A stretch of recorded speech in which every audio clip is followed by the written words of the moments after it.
کہ OIC کشمیر کے issue کو ٹیبل کرے اور اس کے اوپر کوئی ریزولوشن پاس کرے. ہمیں یہ بتائیں کہ OIC ایسا کیوں نہیں کر رہا ہے؟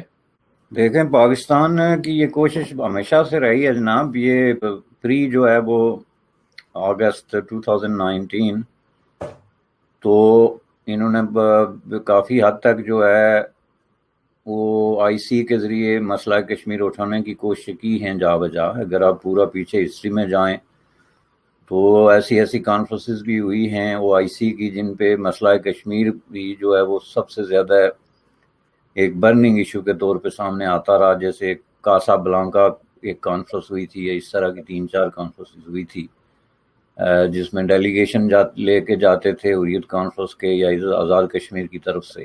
تو وہ تو پوری ایک ہسٹری ہے جس میں کہ ایک کنسپٹ جو ہے نا وہ کریٹ ہو گیا تھا کہ یہ کوئی نجی قسم کا ادارہ بن گیا تھا کہ اس میں جو آپ کو ایشو مرضی ہے وہ کھڑا کر دیں، اور اسپیسیفکلی اس کی مخالفت کوئی زیادہ نہیں ہوتی تھی چونکہ انڈیا کی جو ڈپلومیسی تھی وہ اتنی زیادہ ڈیپلی روٹیڈ نہیں تھی اسلامک کنٹریز میں اور OIC میں اسپیشلی. اب یہ جو محض اتفاق نہیں ہے، جو 5 اگست کا جو واقعہ ہوا ہے اس کے پیچھے انڈیا کا جو کانفیڈنس ہے نا وہ بھی ریفلیکٹ ہوتا ہے. یعنی یہ واقعہ یوں ہی نہیں ہو گیا، ظاہر ہے انہوں نے اسس کیا کہ انٹرنیشنل سچویشن کیا ہے، یہ جو ہم ڈیسیجن کریں گے اس کے خلاف رد عمل کس قسم کا ہوگا، ڈپلومیٹک محاذ پہ کیا سچویشن کریٹ ہو سکتی ہے. اور جب ڈپلومیٹک محاذ کی بات ہوگی تو پھر سب سے پہلے جو ہے OIC ہی آئے گا، چونکہ OIC از دی ایزیسٹ اور کلوزسٹ جو ہے ایک فورم ہے جس پہ کہ پاکستان کی طرف سے اس طرح کے کسی مسئلے کو اٹھانے کی بات ہو سکتی ہے. تو اب یہ محض کو انسیڈنٹ نہیں ہے، چونکہ انہوں نے یہ سب اسس کیا اور اسس کرنے کے بعد ان کو جب یہ پورا یقین ہو گیا کہ اس کے خلاف کوئی رد عمل نہیں ہوگا، اور ان بعض صورتوں میں انہوں نے ڈیفینیٹلی کچھ لوگوں کو کنسلٹ بھی کیا ہوگا، ان سے یہ پری ڈیسیجن جو ہے کنسلٹیشن کا پروسیس کر کے تو انہوں نے یہ ڈیسیجن کیا.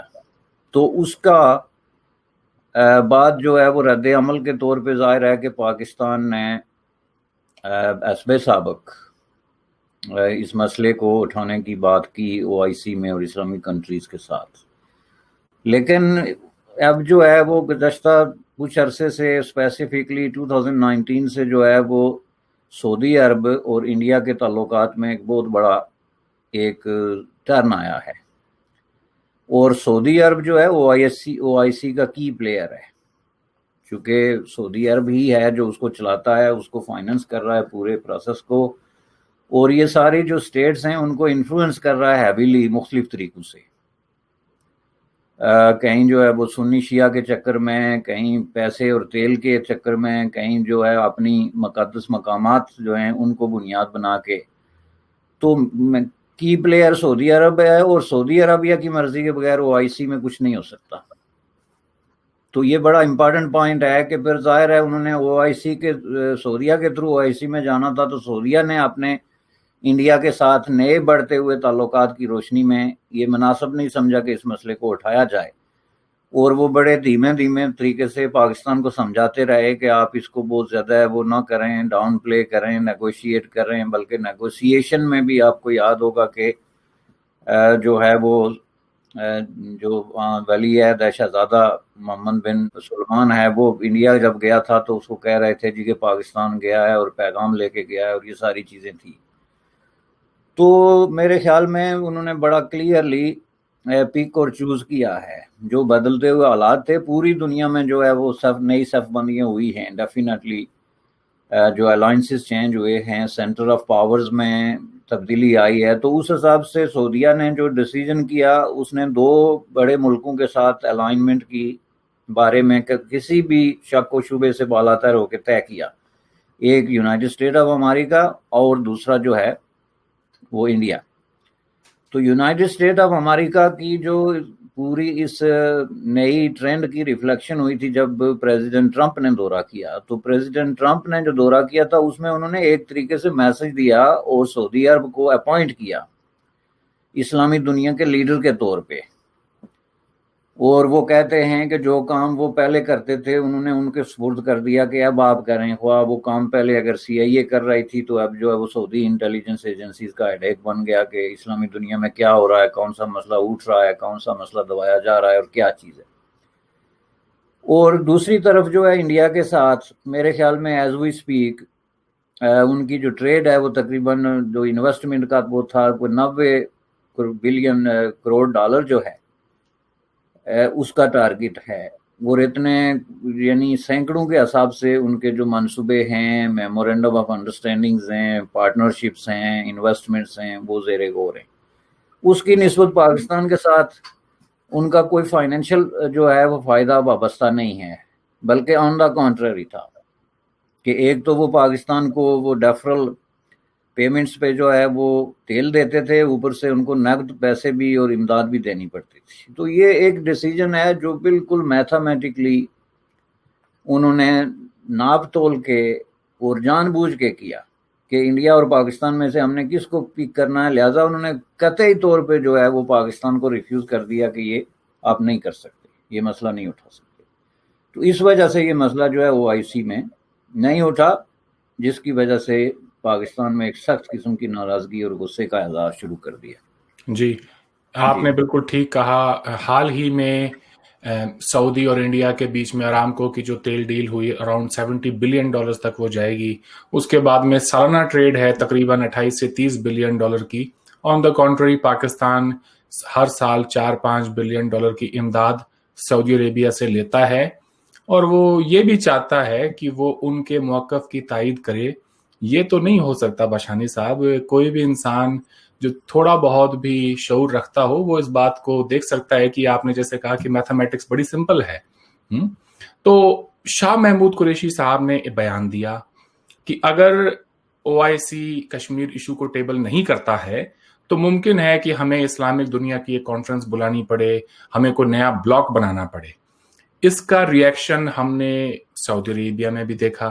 انہوں نے پاکستان سے کہا کہ جو $3 بلین کی ہم نے آپ کو ہیلپ کی ہے، اس کو آپ جلدی سے جلدی یہ لون ہمارا ری پے کریں، اور $1 بلین تو انہوں نے فوری طور پہ واپس منگا لیا جو ان کو چین سے لے کر دینا پڑا۔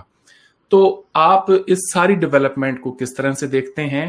شاہ محمود قریشی صاحب نے یہ بیان آخر ان کی زبان پھسل گئی یا پھر ایک سوچی سمجھی ایک پلاننگ کے تحت سعودی عربیہ کو وہ میسج دینا چاہتے تھے؟ پہلے یہ بتائیں، اس کے بعد ہم آگے بات کریں گے کہ جنرل باجوہ کی جو ٹرپ ہوئی اس کے اوپر۔ نہیں زبان نہیں پھسلی ہے جی، یہ ایک میسج ہے جو باقاعدہ پلاننگ کے تحت دیا گیا، اور یہ جو ہے انہوں نے ایک طرح کا، دیکھیں اس کے دو پہلو ہیں۔ ایک تو انہوں نے جذباتی ہتھیار استعمال کرنے کی کوشش کی کہ جس کے پیچھے بھی جو ان کی سوچ ہے اور جو میسج ہے اگر اس کو دیکھا جائے تو اس پہ بھی انسان کو حیرت ہوتی ہے کہ یہ جو پاکستان میں اتنے بڑے بڑے عہدوں پہ فائز لوگ ہیں اور اتنی بڑی بڑی ذمہ داریاں ان کے کندھوں پہ پڑی ہوئی ہیں، وہ کس قدر ایموشنل اور ان ریئلسٹک قسم کی تھنکنگ رکھتے ہیں، بلکہ وشفل تھنکنگ رکھتے ہیں۔ سعودیہ کو انہوں نے یہ کہا کہ جی پاکستان کے عوام آپ کے لیے جان دینے کے لیے تیار ہیں، اور اس لیے وہ آپ کو کہتے ہیں کہ آپ یہ ہمارا مسئلہ جو ہے وہ اٹھائیں، جو کہ ایک بہت بڑی جذباتی بات ہے کہ آپ جان دینے کے لیے پہلی بات ہے کیوں تیار ہیں، اور اگر تیار ہیں تو اس کی ان کو کیا پرواہ ہے۔ یہ جو مٹیریل ورلڈ ہے اس کے اندر مٹیریل چیزیں جو ہیں وہ دیکھنی ہوتی ہیں، یہ جذباتی باتیں جی اسلامی دنیا اور امہ ہے اور فلاں ہے اور مقدس مقامات ہیں تو اس وجہ سے ہم آپ کے لیے مرنے کے لیے تیار ہیں، تو یہ آپ کا پرابلم ہے، ان کا تو ہے نہیں۔ اور ویسے بھی جو عرب لوگ ہیں خصوصاً سعودی عربیہ کے لوگ ہیں، ان کے اندر یہ بہت بڑی ایک ایروگنس ہے کہ جی ہم سپیریئر ہیں for the reason of religion, یا فار دی ریزن آف حضرت محمد صلی اللہ علیہ وسلم خاتم النبیین، فار دی ریزن آف جو ہمارے ہولی پلیسز ہیں، تو اس لیے باقی مسلمان تو جو ہے یہ ہمارے لوگوں کو تو وہ اہل ہندی مسکین کہتے ہیں۔ اہل ہندی مسکین باقاعدہ ان کا نام رکھا ہوا ہے انہوں نے، یہ نہیں کہ یہ کوئی جوک ہے، یہ باقاعدہ ان کی ٹرمینالوجی کا حصہ ہے اور اس کے لٹریچر کے اندر جو ہے وہ موجود ہے، اہل ہندی مسکین۔ تو یہ اگر وہ کہیں کہ مر بھی جاتے ہیں تو ان کو تو وہ اپنے نوکر سمجھتے ہیں۔ اگر اس کے غور میں دیکھا جائے تو جو ایروگنس ہے وہ نوکر سمجھتے نہیں، انفارچونیٹلی 20-22 لاکھ لوگ وہاں نوکری کر بھی رہے ہیں، اس میں بھی کوئی شک نہیں. اور most of them they are very جو ہے وہ جو ہینڈی جابز ہوتے ہیں, اس طرح کے کام کرتے ہیں جو وہاں سعودی لوگ کرنا اپنی توہین سمجھتے ہیں. یہ ہماری انفارچونیٹ سچویشن ہے اور ہماری حکومتوں کی نااہلی ہے اور بدقسمتی ہے کہ یہ سچویشن کریٹ ہوئی. تو اب وہ آپ کو ایک طرف مسکین سمجھتے ہیں, دوسری طرف نوکر سمجھتے ہیں, اور اسی طرح کا آپ سے سلوک کرتے ہیں. یہ کہتے ہیں جی فوج کے ساتھ جو تعلقات ہیں, فوج کو بھی تو انہوں نے نوکری آفر کی ہوئی ہے نا, وہاں کوئی تخت پہ تو نہیں بٹھایا ہوا کہ جو فوجی وہاں پہ خدمات سر انجام دیتے ہیں وہ اس بات کی تنخواہ لیتے ہیں, یا وہ کہیں جی کہ ایک پاکستانی جنرل کو انہوں نے اپوائنٹ کر دیا اسلامی فوج کا سربراہ, تو یہ ایک اپوائنٹڈ جو ہے پوزیشن ہے, یہ کوئی الیکٹڈ پوزیشن نہیں ہے, یہ بھی ایک نوکری ہے جس کی انہوں نے ان کو بھاری تنخواہ آفر کی. تو ان ساری چیزوں کو رکھ کے تو وہ پاکستان کا یہ جو وزیر خارجہ صاحب ہیں یہ خود پیر ہیں, ان کے بڑے بڑے مرید ہیں, ان کو پتا ہوتا ہے کہ یہ اپنے لوگوں سے کیا سلوک کرتے ہیں, اور کہیں لوگوں نے دیکھا بھی ہے آن دی ریکارڈ.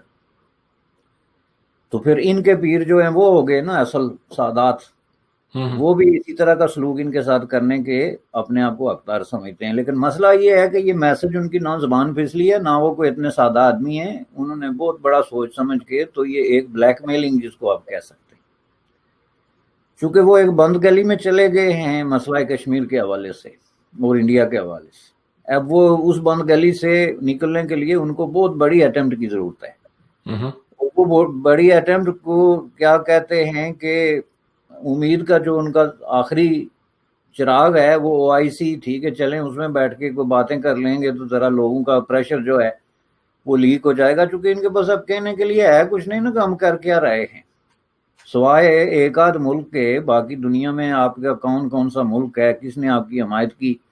تو اس لیے انہوں نے یہ ڈراسٹک پالیسی اختیار کی کہ ہم یہ کریں گے. تو یہ سعودی عربیہ کی دکھتی رگ ہے, کیونکہ پہلے بھی اس طرح ہوا تھا. ملائیشیا میں جو کانفرنس ہوئی تھی ترکی اور ملائیشیا کے تعاون سے, اس میں سعودیہ نے ان کو انسسٹ کیا کہ آپ نہ جائیں, جس کا مطلب یہ تھا کہ انہوں نے اس سے یہ نتیجہ نکالا کہ اس چیز سے ان کو کافی فرق پڑے گا. تو انہوں نے ایک جو ہے نا 2 ٹیئرز ڈپلومیسی جس کو آپ کہتے ہیں, کہ ایک طرف تو شاہ محمود قریشی کو کہا کہ آپ ذرا ہاتھ بھاری رکھیں, اور دوسری طرف سے بیانات دینے شروع کر دیے کہ نہیں جی سعودی عرب سے تو ہمارے ایسے رشتے ہیں جو کبھی ٹوٹ نہیں سکتے.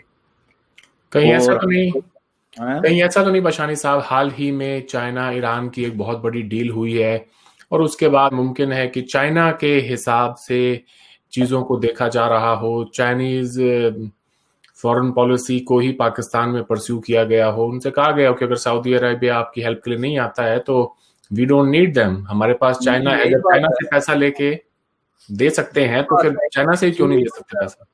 اسی لیے میں کہہ رہا ہوں کہ یہ میسج انہوں نے جان بوجھ کے دیا ہے. اب اس کے جو محرکات ہیں نا, اس میں سے ایک یہ بھی ہے, یہ ایک بہت بڑا محرک ہے. چونکہ دیکھیں بات یہ ہے کہ اس وقت پریکٹیکلی ایران کے ساتھ 2-3 پراکسی وارز جو ہیں وہ سعودی عرب کی چل رہی ہے, اور وہ ریکگنائز قسم کے اینیمیز ہیں, کوئی چھوٹی موٹی دشمنی نہیں ہے. چونکہ اگر آپ اس کی پوری گہرائی سے دیکھیں تو سعودی لوگ جو ہیں وہ اسرائیل کی نسبت جو ہے وہ ایران کو اپنا بدترین دشمن سمجھتے ہیں, اور اگر انہیں دونوں میں سے کسی ایک کا انتخاب کرنا پڑے تو انہوں نے کئی دفعہ کہا کہ وہ اسرائیل کے ساتھ جائیں گے ایران کی نسبت, اور یہی سچویشن آلموسٹ جو ہے وہ ایران کی بھی ہے. تو ان حالات میں ظاہر ہے کہ سعودی عرب کو ایک پورا یہ پتہ ہے کہ یہ پاکستان نے جو سی پیک کا حصہ بنایا ہے ایران کو, چونکہ 4 بار سی پیک کا حصہ بن گیا نا, اس کو سی پیک میں انہوں نے انکلوڈ کر دیا. تو یہ بنیادی طور پہ تو ساری کہانی پاکستان سے سٹارٹ ہوتی ہے. تو how come Pakistan can do some thing like this knowingly کہ ہمارے اور ایران کے درمیان اس قدر جو ہے وہ کانٹے دار دشمنی ہے, بلکہ جنگ چل رہی ہے جی, سیدھی بات ہے, دشمنی کیا ہے, جنگ ہے, وارفیئر ہے. تو یہ جناب جو ہے وہ ان کے ساتھ پارٹنرشپ کر کے بیٹھ گئے, تو یہ تو ہماری انسلٹ کر دی انہوں نے. تو یہ ایک فیکٹر تھا, 2-3 فیکٹر ہیں, یہ سارا ایک بھی نہیں, 2-3 فیکٹر ہیں. اس میں امریکی فیکٹر ہے, اس میں افغان فیکٹر ہے, اس میں اسرائیلی فیکٹر ہے, اس میں بہت سارے فیکٹرز ہیں, اور اس میں ترکی فیکٹر ہے اور ملائیشیا فیکٹر ہے جی, جس کی وجہ سے سعودی عرب جو ہے وہ ناراض ہوا اور اس نے اپنی ناراضگی شو کی. یہ بات ہے. سعودی عربیہ